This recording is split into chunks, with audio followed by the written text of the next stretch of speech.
Fala galera, fala Fischer.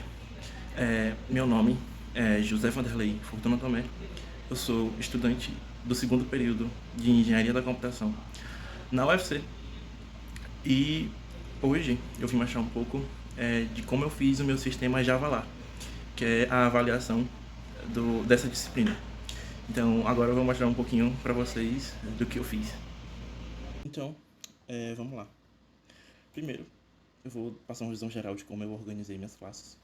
A primeira classe que eu criei foi a Elemento, que ela vai ser responsável por ser mãe de tudo que pode ser um elemento dentro do meu sistema Java, como é um caso de um planeta, de uma estrela e de um modificador. Além do elemento, foi criado secundariamente a célula, que ela vai ter uma posição fixa que não vai mudar ao longo da execução do programa e que ela vai ter um elemento. E esse elemento vai mudar, ele sim vai mudar ao longo do programa. Aí tem algumas funções de setar e de deletar, de checar se o elemento está vazio ou não.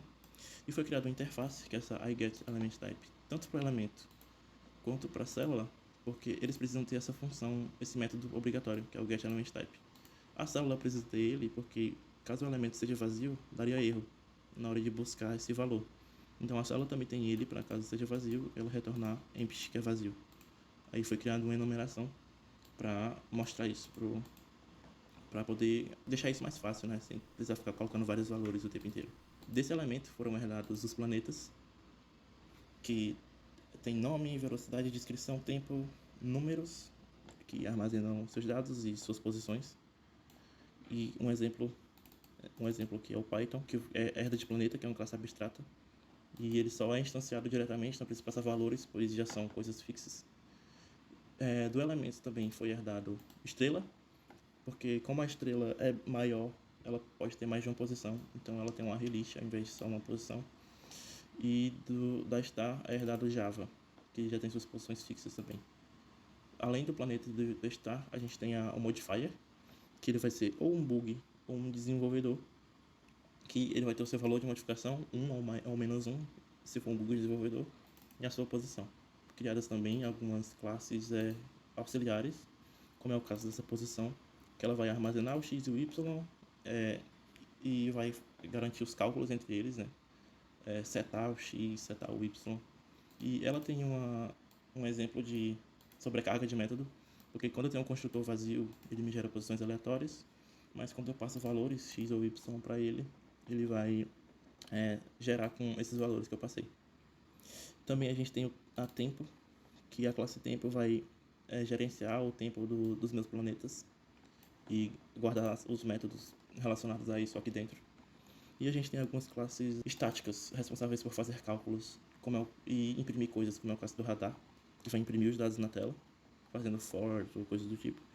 Tem o satélite, que é responsável por fazer cálculos, como cálculo de área, cálculo da distância, verificar se está no norte ou sul, baseado no Y, verificar se o planeta explodiu, verificar colisões, que vai ser explicado mais pra frente, e calcular a área total, baseado na questão bônus que foi pedida. E a gente tem o telescópio, que ele é responsável por verificar os alinhamentos, e ele junta todas as funções de alinhamentos de cada eixo em uma função só e verifica se ocorreu um alinhamento em algum deles para incrementar. O plano vai armazenar as células, todas as células, tanto que ele seta aqui 7 células, com células vazias, de 0 até 15 e de 0 até 16. E essas células vão ser preenchidas por planetas, bugs, desenvolvedores ao longo da aplicação. Ele vai armazenar o número total de instantes da aplicação inteira, o número de elementos que ocorreram e o número de células vazias também. Quando o plano é instanciado, ele seta as células vazias, seta o Java nas posições das células, tanto que ele usa set element, e depois ele seta os planetas, cada um, tanto no array quanto nas células. A partir do que o usuário passar para o Create Bugs no Developer no menu, que vai ser mostrado, ele vai primeiro verificar se uma célula está ocupada ou não. Se ela estiver ocupada, ele vai gerar uma nova posição aleatória, chamando um construtor de posição vazio. E quando ele finalmente encontrar uma célula que não está ocupada, ele vai pular esse while e vai criar o bug e adicionar na lista e nas células. Essa mesma lógica é utilizada pelos desenvolvedores e eles chamam essa função, que é o update empty cells no final. Essa update empty cells vai pegar o total de valores que são possíveis de células e vai fazer um for de célula em célula, verificando se elas estão ocupadas e vai decrementando do total. Essa verificação sempre é feita porque sempre que coisas são adicionadas, sempre células vão ser ocupadas e o valor das células vazias vai mudar. Também a gente tem esse update cells, que a partir de quando o planeta se mover, ele vai verificar se tem algum planeta que ainda não foi atualizado dentro das células. Aí como essa Move Planet funciona? A Move Planet está aqui no planeta, e o planeta tem posição, index e as coisas que eu já expliquei.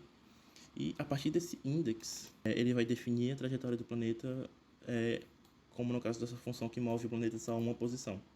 Eu criei um exemplo aqui no JavaScript, com JavaScript e React, e também fiz orientado a objeto para poder não fugir da aplicação. E com isso eu consegui plotar o meu sistema, né, e verificar padrões entre os valores dos alinhamentos. Como é possível ver aqui, ó, que aqui 11, 9, 10, 11 e 10, 11, 12. E isso me garantiu que a partir dos index, que no caso o index de Python é 1, aí 2, 3 e assim por diante, eu consigo definir os limites de onde o planeta tem que mudar sua trajetória na hora de girar. Isso foi muito importante para não ter que criar documentar cada posição que o planeta pode estar para ele poder se mover e fazer com que o planeta defina a sua própria trajetória certinha e que não colida. Disso surgiu essa posição de Move One Position, e sempre que ela termina eu checo se a posição do planeta é igual à posição inicial dele, que também foi armazenada. Essa posição inicial nunca vai mudar, porque foi onde o planeta começou. E sempre que ele passar por essa posição novamente, ele vai aumentar o número de translações. Aí, esse Move One Planet vai chamar essa função dentro de um for, porque aí sim ele vai mover a quantidade total, mas só que ele vai chamar essa função toda vez, porque ele faz a verificação da translação e não dá erro. Quando ele move o planeta, essa função update cell já é chamada. O que ela faz? Ela verifica se a célula é igual à posição anterior do planeta primeiro. Se for igual à posição anterior, significa que o planeta dali já se moveu, então ele precisa ser deletado. E ele verifica se o element type é planeta também. E ele vai, se isso aqui não ocorrer, ele vai para outra verificação. Ele vai verificar se a célula é igual à posição atual do planeta, depois dele terminar de se mover. Se sim, ele vai verificar primeiro se está ocupada, se ela já está ocupada por algum corpo. Se já tiver, ele vai verificar se é desenvolvedor ou bug, e vai colidir com um dev ou colidir com um bug, dependendo do tipo que tiver lá dentro. E vai remover das suas respectivas releases. Ao fim, ele vai verificar se o planeta explodiu, que é aqui em cima. Se a velocidade do planeta for maior que zero, ele só adiciona o planeta na célula e automaticamente o elemento que tinha lá some e fica só o planeta atual. Se não, ele vai deletar o planeta, deletar o que tiver na célula e ela fica vazia, porque o planeta explodiu. Após isso, tem a função de checar alinhamento, que ele chama o telescópio, que checa o alinhamento dos planetas, e a de show information e show report, que chama o radar, para mostrar as informações. Agora eu vou mostrar um pouco do satélite, que eu já mostrei muita coisa. Ele calcula a distância euclidiana e calcula a área entre dois planetas. Aí ele vai exibir de planeta por planeta na tela, através do radar. Ele checa o norte e o sul. Quantos planetas estão no norte, quantos planetas estão no sul, só verificando o X deles, se é maior ou menor que alguma coisa. E a área total é a questão bônus, que ela vai pegar todos os pontos do planeta e verificar a área que eles formam. Aí para isso eu usei uma regra, né, que se chama área de Gauss, que nele a gente monta uma matriz que tem todos os pontos de x até xn, aqui no caso é 5, e no final ele repete o primeiro termo, e com isso ele faz sucessivas multiplicações, somando, e depois ele volta fazendo uma subtração entre os termos no sentido contrário. E com isso eu consigo formar isso. Mas para o Java, para mim ter uma lógica, eu queria algo que eu conseguisse usar n e n mais 1. Porque aí eu conseguiria usar um for direito e separar cada coisa. Aí com isso eu criei essa lógica, que eu consigo separar em várias cápsulas de subtrações e multiplicações. E no final eu só pego o último e o primeiro termo e somo ao total. E nisso eu consigo a soma das áreas e eu tenho o valor final, que tá aqui, ó. Primeiro eu faço for de n, de i no caso, e i mais 1 para cada x e para cada y, e depois eu faço do inicial vezes o final de cada um. E pego o módulo disso que eu fiz e divido por 2 e me retorna a área total da fórmula. Questão bônus. E a forma como ela funciona. O telescópio, ele vai utilizar a mesma lógica do plano, dos valores que se incrementam ou se diminuem e tem um padrão específico, e vai verificar se em algum momento for diferente dessa sequência, os planetas vai retornar falso, então não está alinhado.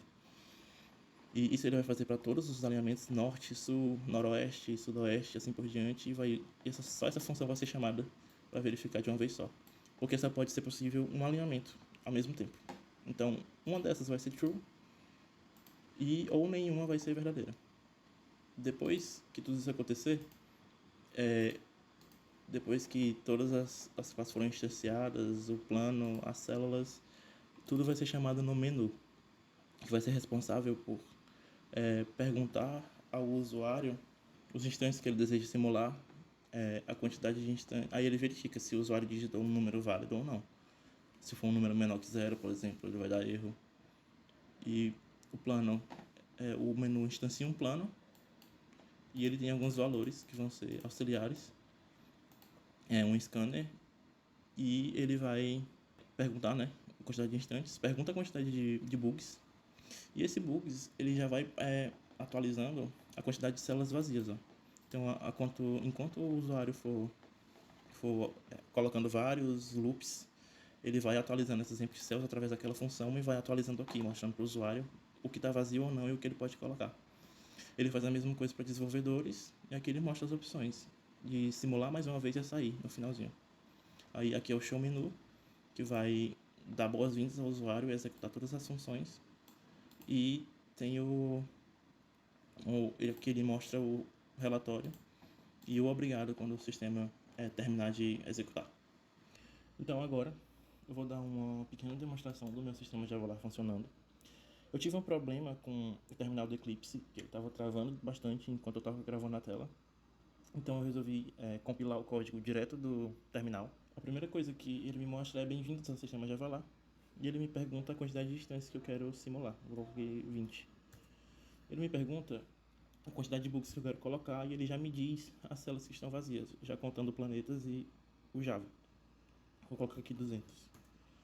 Ele já refaz o cálculo e já me mostra as células que ainda estão disponíveis baseado na quantidade de bugs que eu coloquei. Vou colocar aqui 50. Pronto. Após eu colocar os desenvolvedores, ele já vai me mostrar um preview do plano. Tanto que aqui a gente consegue ver que essa é a posição inicial dos planetas, os bugs, que são os roxos, e os desenvolvedores, que são os verdes, foram colocados e os planetas se moveram após isso. Aí eles deixaram a posição inicial que ficou vazia e agora os planetas são em novas posições. Ele me mostra todas as informações dos planetas, como a velocidade, o C#, o C++. Ele me mostra os planetas ao norte e ao sul, me mostra as áreas e distâncias entre um planeta e outro, e mostra se tem algum alinhamento e quantos bugs eu coloquei, quantos desenvolvedores já colidiram ou não, e ele mostra a posição deles. Se eu colocar para simular mais uma vez, ele vai me fazer a mesma pergunta, quantas distâncias eu quero simular, vou colocar aqui um número menor, 10, 4. E ele já me dá as células atualizadas com um dos planetas que já colidiram com bugs. E aqui sobraram 16, vou colocar 10 bugs e 6 desenvolvedores. E ele vai terminar de preencher novamente o plano e depois vai rodar. Aqui já dá para perceber que alguns planetas já sumiram, então eles colidiram. Que aqui a gente consegue ver, ó. O planeta Ruby on Rails explodiu. Significa que ele colidiu com algum bug e a velocidade dele foi zerada. PHP também explodiu e o C++ também explodiu. E com isso, esses planetas não aparecem mais no cálculo da área, por isso que diminuiu. E é isso. Quando eu clico em sair, quando eu seleciono sair, ele vai me mostrar o relatório geral do sistema, onde ele vai me mostrar o total de instantes que eu pedi para o sistema simular e vai me mostrar o relatório dos planetas e com a descrição deles e as colisões. Ó. Python colidiu 2 vezes com um bug. O colidiu 2 vezes e o planeta explodiu. O PHP também colidiu 2 vezes e explodiu. E é isso, ele mostra todo o relatório e ainda mostra a área total entre os planetas, a figura que os planetas vão formar quando eles terminarem a rodada. E aqui, ó, a área total entre os planetas. E é isso. No repositório vai ter um arquivo na pasta que é um .jar, é um executável, que seguindo o passo a passo que tem na descrição do repositório, vocês mesmos conseguem colocar esse sistema para rodar e vocês mesmos testarem. Espero que tenham gostado e obrigado pela atenção.